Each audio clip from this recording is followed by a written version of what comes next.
Good afternoon, team. Thanks for joining our today's session. Hi, Erin. Sometimes I let my kids listen in, but today we're talking about end-of-life care. So maybe it's not the best topic to let my 3-year-old listen, but actually my kids are quite sensitized to palliative care because they always hear me talking on Zoom about it. But today we are going to be talking about some difficult topics. And I want to just open up the discussion today, knowing that, of course, there can be patients that we have engaged with recently that could have experienced a loss. So I know that as we talk more about supportive and palliative care at AHN, as we support one another as colleagues and people in leadership positions, we know that it can be kind of sensitive when we talk about end-of-life care or patients that are declining and dying, and it isn't easy to always talk about this, especially in our setting where we live and work here in Kenya, and I'm sure Tanzania and Rwanda too, where it's a bit more conservative. We don't often talk about these topics. Today, please do put any questions in the chat. If you feel like you'd like to ask a very specific question, we can always take time to do that. So we'll just continue. So this is our, I believe it's our 9th session in the supportive care program. As I always kind of mention, this is part of a 12-module course that we've kind of adopted here at AHN.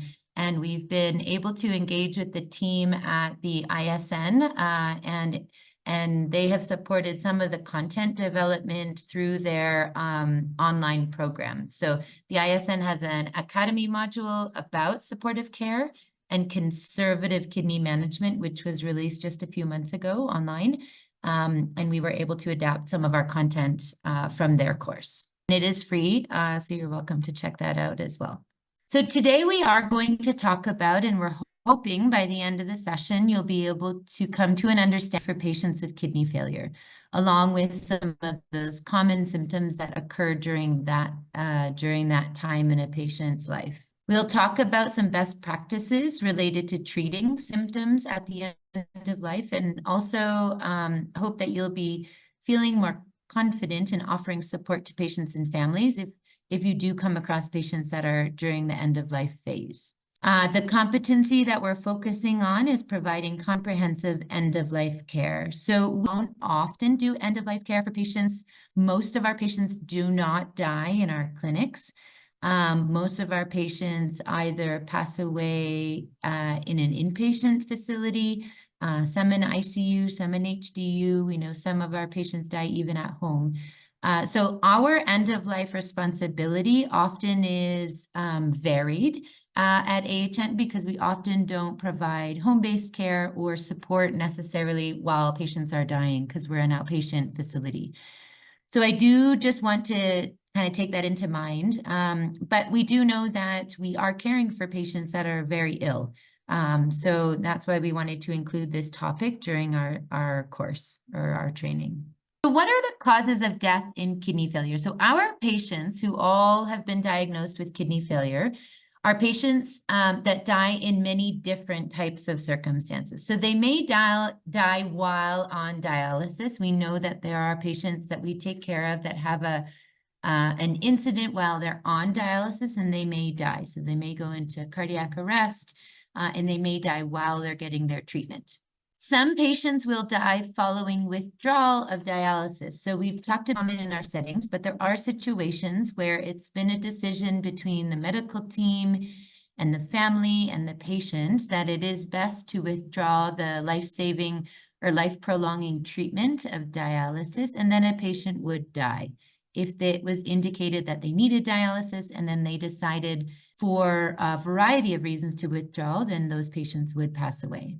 They also can die following a failed kidney transplant. So oftentimes our patients are hopeful about kidney transplant, but we know that it's not always 100% that patients will go on to live for many, many years after a kidney transplant. They can also have a failed transplant. Patients who are also receiving conservative kidney management. So those are the patients that have decided not to start dialysis and they do conservative medical kidney management will also die because they have a chronic life-threatening illness related to their kidney failure. We also know, and I know you're very familiar with this, but that many of our patients also die from non-renal diseases such as advanced cancer or other life-threatening illnesses such as heart failure or other organ failure. So they could have cervical cancer with kidney failure and a variety of other advanced cancers. So again, it's not very common for us to have these discussions with our patients, but there are patients that may consider withdrawing from dialysis, and circumstances when we as a team would support patients with that would be when a patient chooses to stop dialysis. So again, it's not so common for us to talk about this at AHN, but we do believe, because one of our values is patient-centered care, that a patient has a right and the ability to choose or the autonomy to stop dialysis. We also would have a patient who would be in withdrawal when there is physiologically, it's impossible for us to dialyze the patient. So when there's obviously a reason why we cannot do the treatment anymore. Could be when a crisis withdrawal. So there could be for patients that have a major life-threatening event where they would stop dialysis. And then also it could be when there is a consensus decision that's been made, oftentimes with the team, with the family, and with the patient and the primary providers. And it's called a negotiated withdrawal. So where we all come together and we all decide that this is the best for the patient and their family. It is really important when we talk about withdrawal and we talk about end-of-life care that this is care and supportive care for everybody. This is for the patient until the moment that the patient dies. This is for the family. And as well as we need to remember that we need to care for ourselves as healthcare professionals. We know that the nephrologists often care for patients for many, many years, sometimes even decades, dealing with their chronic illness. So dealing with kidney disease, often leading to kidney failure. And we know that there is a role for our nephrologists to support patients because of the relationship they have.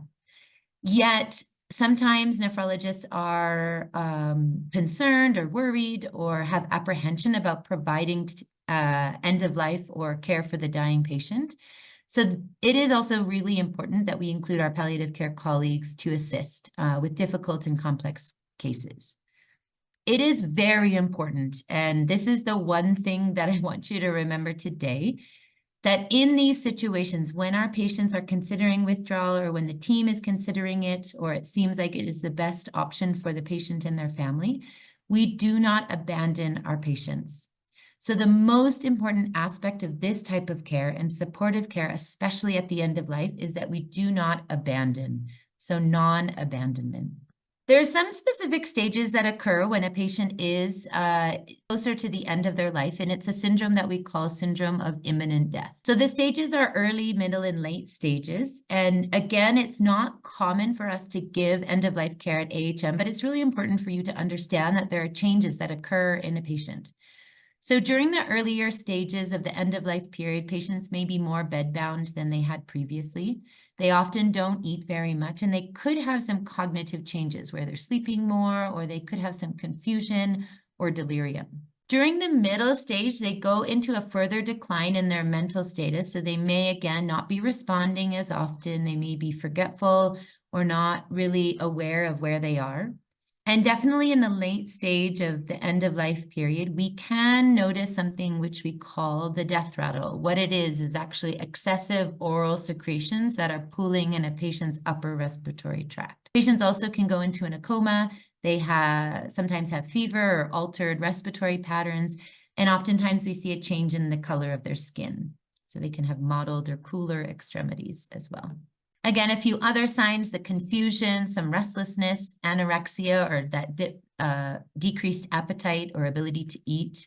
Most patients have difficulty swallowing. Some people have a psychological withdrawal where they have decreasing level of consciousness and, again, that impaired breathing. So these are very common signs of a patient dying. This could be of patients dying of kidney failure. It could also be evidence of a patient dying from another situation. These are things that we look for, especially for those that have done extra training in palliative care. These are things that we would come across more regularly as we would provide more often end-of-life care. But again, it is quite important that you are familiar with this. So when we think of syndrome of imminent death, oftentimes our families are very concerned. Sometimes patients are, but we know that during the end-of-life period, our patients often are less aware of what's going on. So sometimes it can be less than 24 hours when we notice these signs. And it could be up to 1 to 2 weeks. For our patients that are well nourished or potentially have an acute illness or trauma, the signs of imminent death may be more. If we have patients that, again, are cachectic, have progressive illness and progressive functional decline, it could be more like hours to days than weeks to months that our patients have to live. We do need to think of and consider where patients during an end-of-life period might be on this spectrum. And what it often does is helps us support our families well. So when we think about discussing prognosis, it is generally recommended that we not necessarily have these kinds of discussions when we identify that patients are dying. We try to have some of these discussions a little bit earlier. But when you do recognize a patient could be at end of life, a clinician needs to bring that to the attention of their other colleagues, as well as the patient's families and caregivers, if it's appropriate. So when we talk about this, when we talk about the prognosis, not necessarily of their illness, but just of the end of life period, if we say that a patient is probably going to die in a day or a few hours, it can be something that a patient really the families really hold on to. So what we try to do is we try to give a range. So we could say, generally based on other patients we've taken care of or people that are in similar situations, we would anticipate that the patient may live for a few hours to a few days. And we don't give a specific time. We could say because maybe they have been eating less, they're not talking as much, and they're sleeping much more, could be a few days to a few weeks, or could be a few weeks to several months. Again, it's very important as we talk to our patients and families that we don't give specific dates, because again, we don't really know. And then patients and families often fixate on that specific date that we have mentioned. Yet it is really important, if we've seen some of the signs, that we discuss this. During this dying phase or at the end of life, a lot of our families are concerned with the same thing. So there's some common family concerns that come up. Many families ask, is our loved one in pain? How do we even know that our patients are in pain? Is our loved one starving to death? What should we expect from this time? How will we know that time is very short? Should I or we as a family stay at the bedside? Can our loved ones hear us? And do they know what we're saying? And then what do we do after death? So after our loved one dies, again, this could be in a hospital setting, it could be at home. What do we do? What are some of the things we do?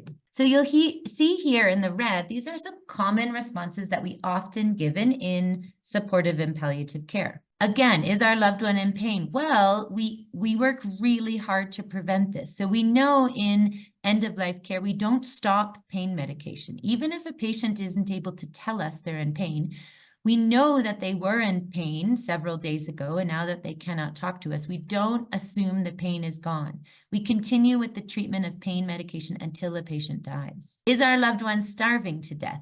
No. The answer is no. This is a normal process of the body shutting down. So we know that as patients get closer to the end of their life, they're much less. The way they metabolize is very different.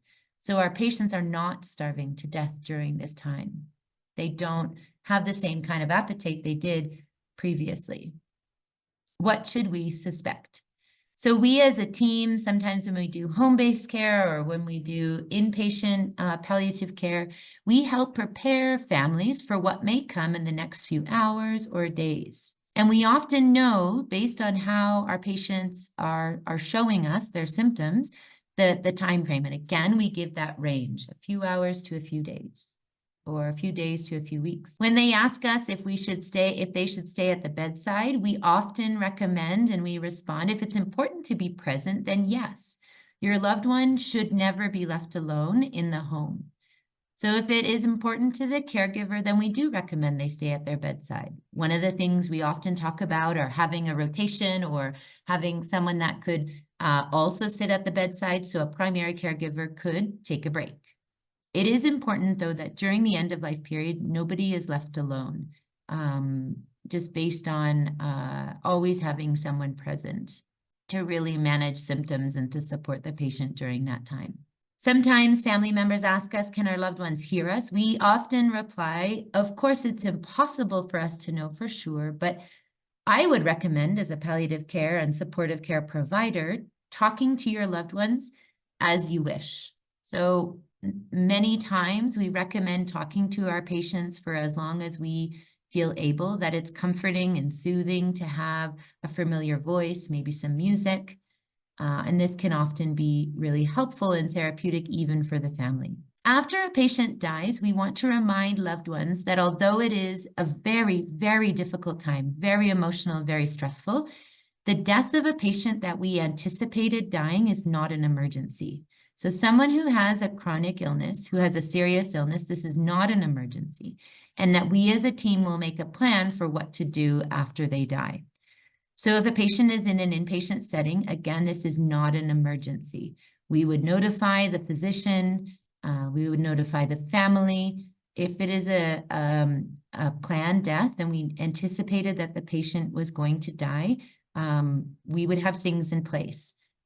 Again, in places like Kenya, it can be a little bit difficult due to some of the legal ramifications of do not resuscitate, yet oftentimes, if we can anticipate and there is some palliative care support, we try not to make the death of a patient an emergency. It is extremely sad.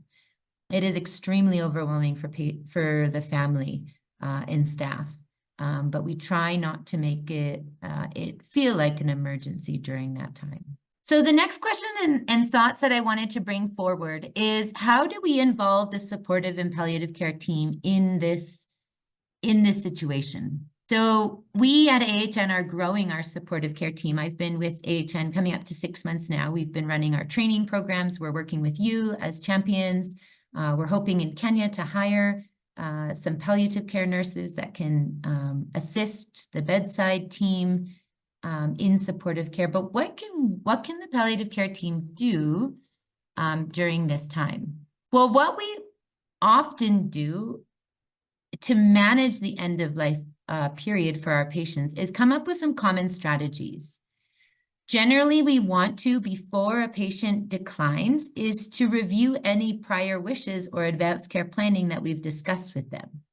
Again, if there's no documentation of a prior wish, then we would need to have some sort of family meeting during this time to really identify what the family wants to do or what they think the patient would want. If the patient can't have the discussion, again, we would have that family meeting to really identify what their preferences were. We would involve the palliative care consultants if your partner hospital has that, especially in difficult cases. Things that we would discuss during that time would be a patient's current situation, listening for any concerns they have. Potentially, we could discuss where they would want to have the end of life period. For many patients, they want to be in the hospital.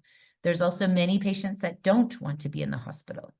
We could then discuss comfort feeding, any kidney-related medications or special wishes, and then for sure offering spiritual care to our patients and families during that time. For patients that want to be at home, it is very important that we connect them with home support. In some countries, like Kenya, there is some home-based palliative care programming. This would be appropriate for us to connect and make a referral for. We need to make sure that the family knows who the team is and who to speak to if they have concerns. Generally, if a patient goes home and we know they're at end of life, a family will take on a lot of the primary caregiving responsibilities during that time. So it's really important they know who to call and who to connect with. Again, we want to confirm any treatment goals or relevant adjustments. We often recommend to stop medications that are not relevant for comfort. So we want to do everything during the end of life period to promote comfort and to stop any intervention that won't help with that goal. It is really important that we are clearly communicating in a very sensitive and culturally appropriate way. So again, possibly sitting down one-on-one with the primary caregiver and really identifying that the patient is dying, that the patient is actively dying during that time. Again, these conversations are not easy to have, yet we know when we can communicate clearly and sensitively, it can be very helpful for families. During end of life, we want to provide really good mouth care. So patients may not be eating as much, but it's still really important that we moisten their lips and offer really good skin care, rotating patients every few hours if they're not moving on their own, to really identify ways to promote comfort and to reduce any unnecessary pain. During these times, we would provide a lot of counseling and support to families and definitely treat any symptoms or signs as they come up. And again, some of those common symptoms would be pain, shortness of breath, nausea, constipation. Some of our patients experience agitation, delirium. They'll have anxiety at times, excessive oral secretions, and even fever. So it's really important, again, when we do home-based care, that we have a plan, that we teach our families, and we talk about this, that they have regular visits from the home-based team. And even in hospital, it's important that we continue to teach our families about this. So again, if you know of a patient that's been admitted and you anticipated that they were at end of life, maybe there would be a way for you to connect and find out if there's a palliative care team that can provide support during that time. Again, we want to have a multimodal approach to the end of life period for our patients. So we want to address physical concerns, common symptoms, continue to educate our patients. We want to address any psychological issues. If the patient has emotional distress or the family, we need to find ways to support them. We also can address social, oftentimes there's financial implications. Patients often have very high medical bills during this time. If there's ways for us as a palliative care team to address this, it is very important to take that into consideration. And then for sure, offering spiritual support, prayer, and supporting the patient in their faith tradition is very important during the end of life period. I'll just go into a few of the symptoms. You may not come across this because we are not actively providing end-of-life care to our patients, but it is helpful to know. So the common symptom of secretions is when you have pooling in the oral pharynx or the upper bronchi, so in the upper airway. Oftentimes it doesn't require specific intervention. We don't want to suction or restrict oral or we oftentimes recommend to restrict that type of suctioning and definitely not to do deep suction. This often will just increase a patient's discomfort. So we don't do that. What we try to do is we reposition our patients. We first look at a non-pharmacological approach, adjusting them as needed, and then we don't really recommend IV fluids. So we limit the amount of IV fluids that a patient would get. In terms of medications in the home or in the community, we can offer scopolamine, and we can give that as well as atropine sublingual to patients. Sometimes if the patient is in hospital, we can give glycopyrrolate, to really help with the secretions. Patients often don't seem to change whether we address a symptom or not. It's just very distressing to the family. So it's very loud. It can be a very negative experience for the family. So that often is why we would treat these symptoms. For our patients, we often recommend limited food during the end of life period. Patients often are not hungry, so we would just recommend comfort feeding.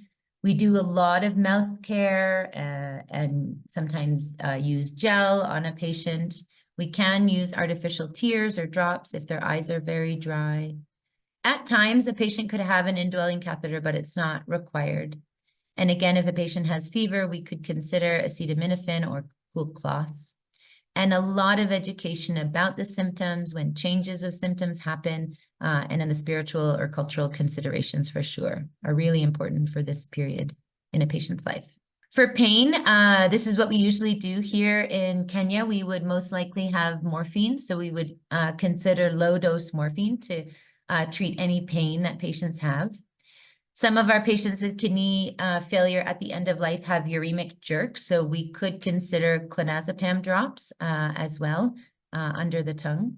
For nausea, again, comfort feeding only when a patient is requesting it, bland food. And then if the nausea is quite high, you could recommend metoclopramide, ondansetron, or haloperidol. For the terminal agitation or delirium that could occur, we recommend a calm environment, reassuring with simple conversations, not having restraints for patients, and really surrounding our patients with familiar people. In hospital, we can give medications such as midazolam subcutaneously, and at home, we could also offer potentially lorazepam or haloperidol. So in summary, when we think about treating our patients, we need to think of managing and supporting patients that are dying. So we first want to identify that a patient is in the end-of-life phase. We continually need to assess their symptoms, their psychological and their spiritual needs. We want to anticipate if there's problems that will come, so we have things in place so we can quickly treat them, and then appropriately and promptly manage the symptoms. So again, if they're at home, knowing who they can call and what their plan is. And then again, if they're in hospital, having a palliative care team to support them during that time. It is really important that we talk about how to support our families and our colleagues. So we're going to end our the lecture time today with some discussion about how can we care for families during this time. So I've put a few of my ideas on the sides now, and then we will take some time. I'll stop sharing my screen just to discuss what are ways that we can care for families that are going through this. That's probably our biggest role at AHN.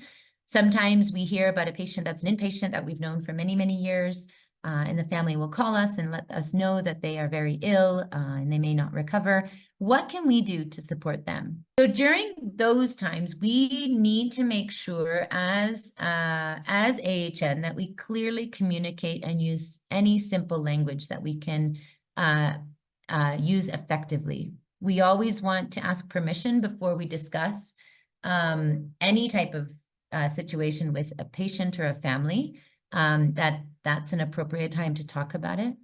We want to take into cultural considerations if there's any appropriate practices when discussing end-of-life care, and really think about and remember children, dependent patients, and if there are individuals in the family that have had previous mental health concerns. So we would want to make sure we think of those situations and really plan for that. It's also important for us to acknowledge that for us as AHN providers, when our patients are at end of life or when they die, it really affects us. We need to talk about it. These are complex decisions that, and often conversations that we're having with one another, and we need to do this as a team. After these situations or complex cases where a patient has died, it's important that we have a debrief. And I have a recommendation, which I can share on our group chat, of how you could run through a debrief.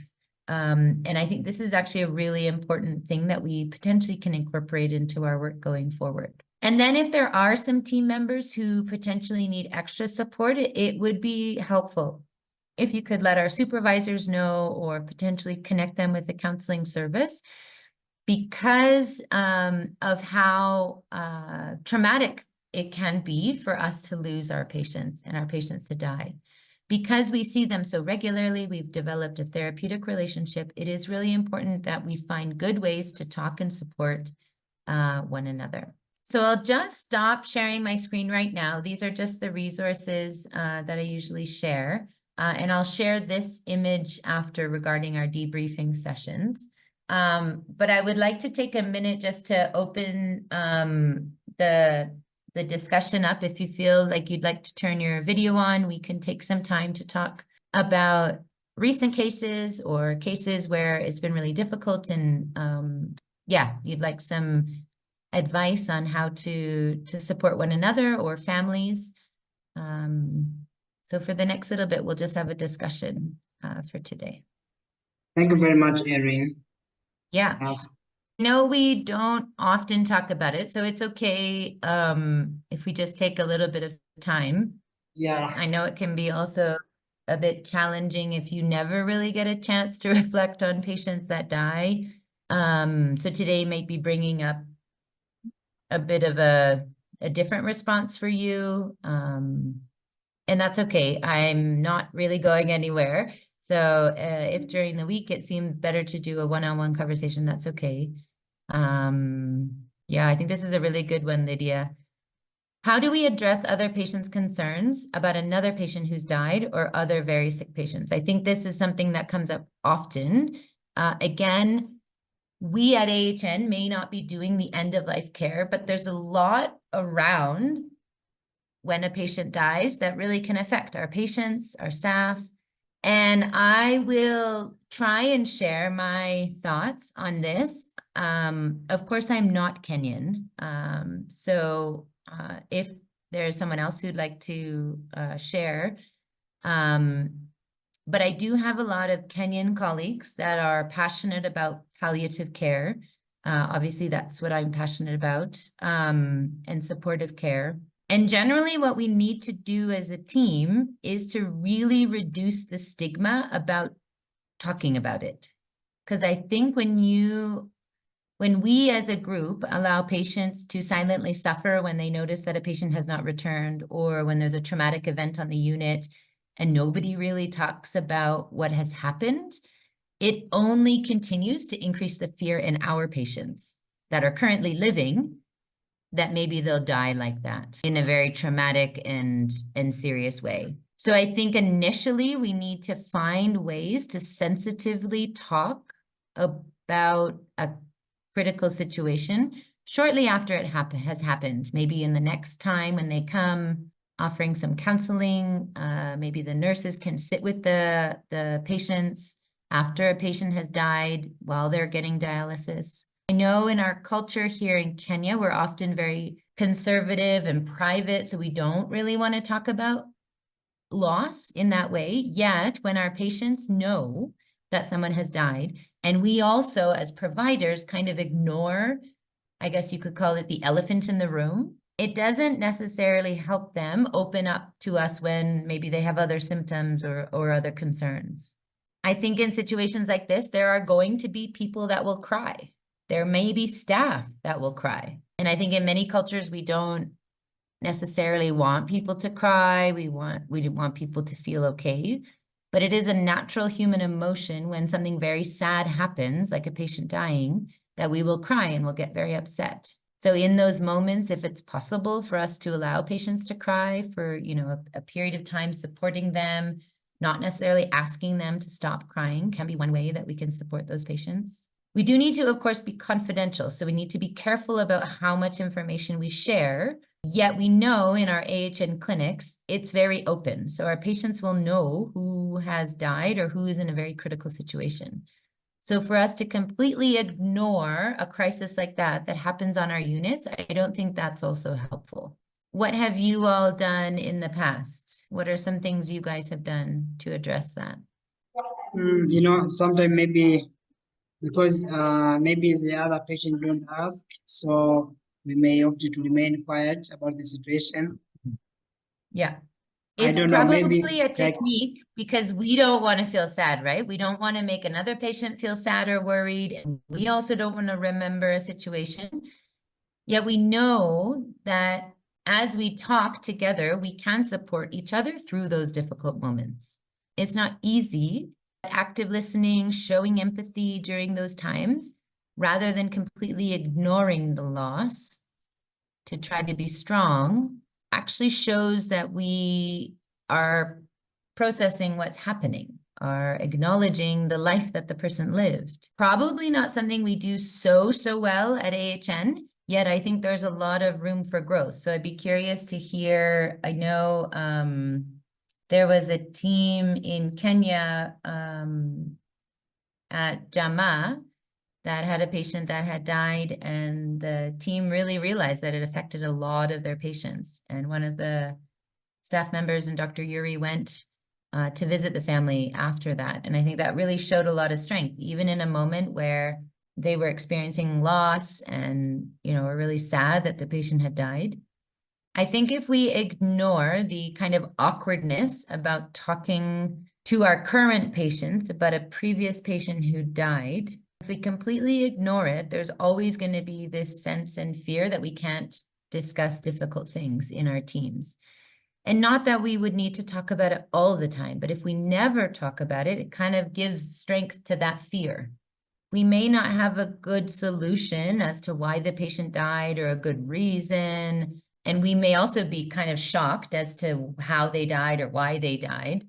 I think in those moments, our patients that are currently our patients need us to be open, to be willing to listen to them, to respond again with empathy. We don't have to have answers to all their questions, but potentially nobody else kind of knows what they experience, right? Depending on how private a patient is, maybe they didn't mention to their family that someone at their dialysis center died.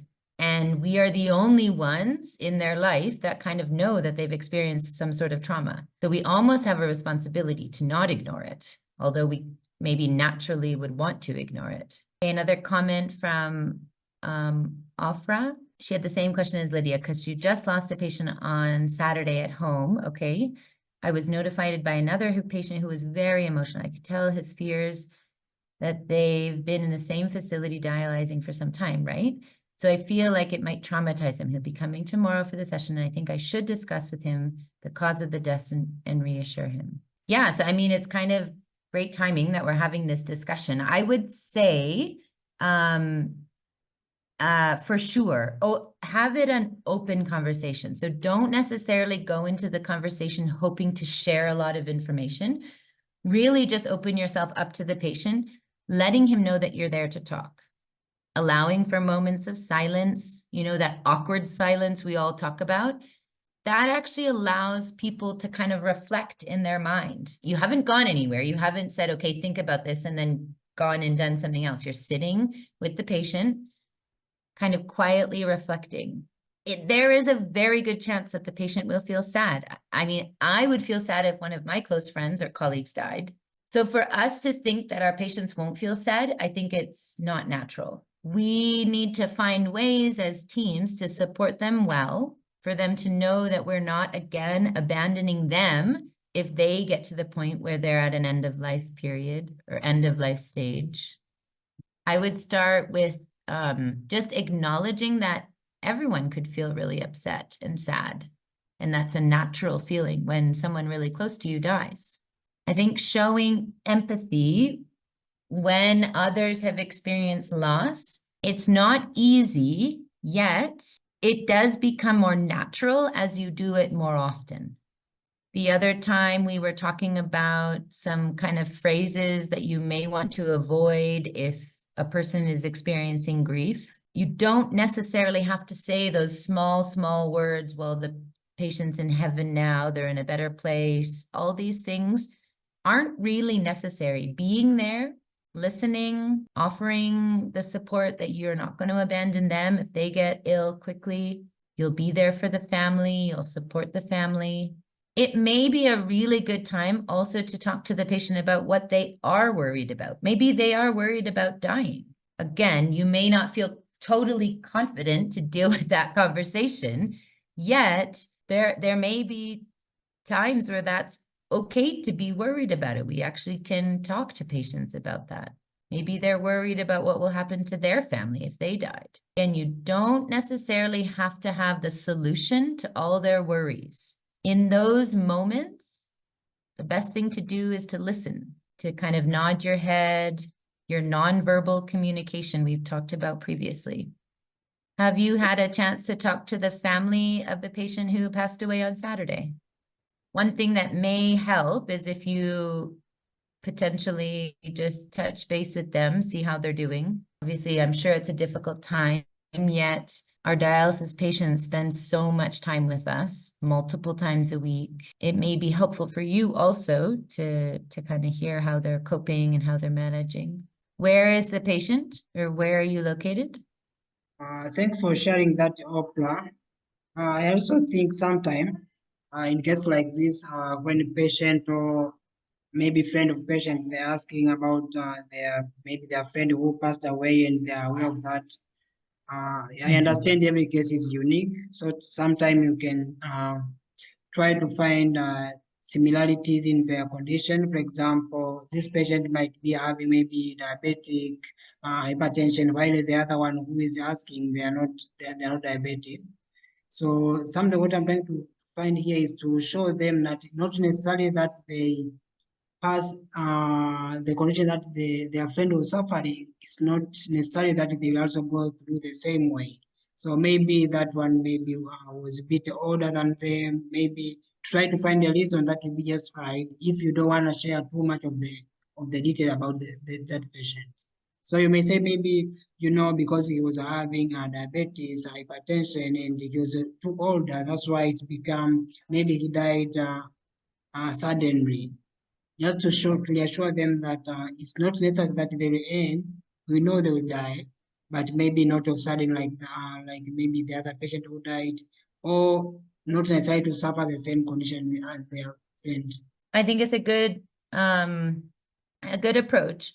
One thing, again, I think that we don't always acknowledge is that actually our patients are quite sick, though, Dr. Azael.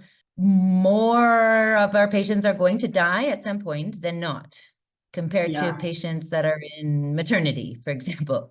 So it is good to reassure patients for sure. If they're worried about maybe they're going to die next or in the next few weeks, we can definitely reassure them. Yet, if they are worried, we need to take their worries and fears and for sure educate them. I definitely agree with that. I think we don't want to ignore, though, the fact that our patients have a life-threatening illness, that there is a moment in that time when another patient dies where it potentially would be more natural to talk about the fact that other patients could die. Again, it can be very emotional, yet it is almost an open moment for us all to talk about, to remember previous patients, and then also think about, okay, what are some things that if I were to die, what would I want to do, sort of thing, rather than bringing it up kind of out of the blue. In a way, when other patients die, it can be a moment where we can stop and talk with other patients about it in a, obviously sensitive, respectful way. I know most of our patients don't want to talk about death and dying, yet if they completely ignore it, I guess, I mean, it's not going to make them not die if they never talk about it. So again, we need to be very sensitive. We need to be culturally appropriate with our patients. Of course, you know your patients best. You know what they're comfortable to talk about. Yeah, it might be something they've been thinking about again, and nobody really is willing to talk to them about it, which is a little bit sad. If a patient has been thinking about dying or what it's going to be like if they died, or if the treatment no longer works for them, and then we also don't want to upset a patient, there can be some missed opportunities there. Orpha, I definitely hear you. She just shared on the chat that the patient was really sick. And I think sometimes with some of our facilities that we work with, as a small group of supportive care champions, obviously you've had much more knowledge than most of our colleagues. And unfortunately, many of the colleagues that we work with, even when they're providing care for people that are very sick with life-threatening illnesses, life-limiting illnesses, can not necessarily acknowledge how sick patients really are. And they just want to continue to offer dialysis, continue to offer all these treatments. Is there someone potentially else? Is there a center head or someone else that could call the family, at least to show that we've been thinking about them at AHN, and that we, are honored that they were treated with us for so long? This is an interesting case in which it sounds like the patient was so sick, potentially needed to have some more in-depth conversations about the benefit of dialysis. And then potentially we as a healthcare team in general hadn't prepared the family for the situation because we didn't want to talk about how sick the patient really was.